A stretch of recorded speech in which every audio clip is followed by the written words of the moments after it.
Welcome back. We're at the end of Colon Cancer Awareness Month, but of course this is a very important topic year-round.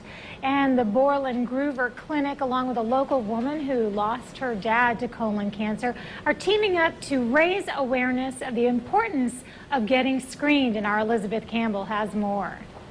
He was definitely a military man. He was in World War II, Korean, and in Vietnam 3 times. Retired commander from Boston area, so he was a big Red Sox fan and Patriots fan. Alison King says her dad was one of a kind, a funny family man. Watching the news, that was a big part of his life, and giving us his spin on, current world events and his animals. He had parrots and a dog and a cat, so he was a big animal lover. She says later in life, her dad began having a lot of issues, specifically with his stomach. He was so adamant in his earlier years not to get screened. When the symptoms kept getting worse, obviously we had to do something. They found a mass in his colon. At first he opted, no surgery, but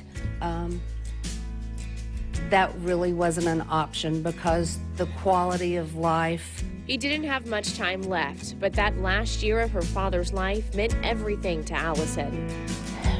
I can remember talking to him about, now don't you wish you had gotten screened? I do remember that.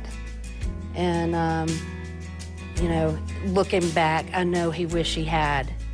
And that's what I want to help convey to others is I was there at that point of not wanting to get screened before my dad got sick. It was like, if I don't get screened and I don't know anything, it doesn't exist, and I'm fine. And then when I realized that's not necessarily the case, I knew that I needed to get screened, not just for myself, but for my family.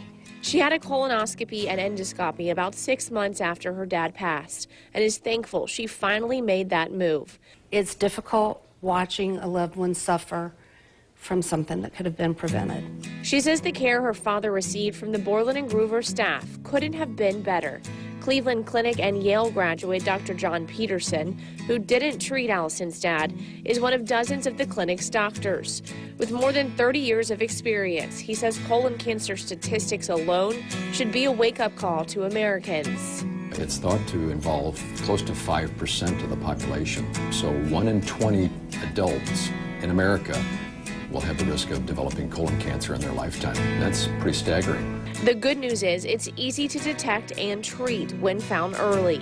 Starting at the age of 45 for African Americans and at 50 for Caucasians and other folks, we start doing screening colonoscopy, which is still the gold standard of how we look for colon polyps and potentially look for colon cancer itself.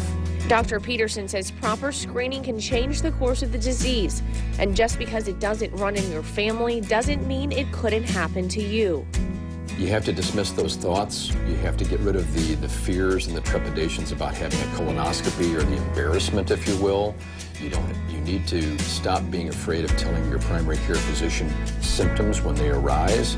Alison encourages people to take the simple test, one that could have given her a bit more time with her American hero. I feel now that I'm his voice saying, don't be stupid like me, go get screened. Because we all wish that we could have had our loved ones here a little bit longer. I'm Elizabeth Campbell for River City Live. Dr. Petersen says that if colon cancer has been present in your family, you should be getting screened even earlier than the average person and be very vocal with your primary care physician. So for more information on Borland-Groover Clinic and their dozens of locations around town, there are more than 10 locations all along the First Coast to serve you. Go to Borland-Groover.com. All right, we'll be back.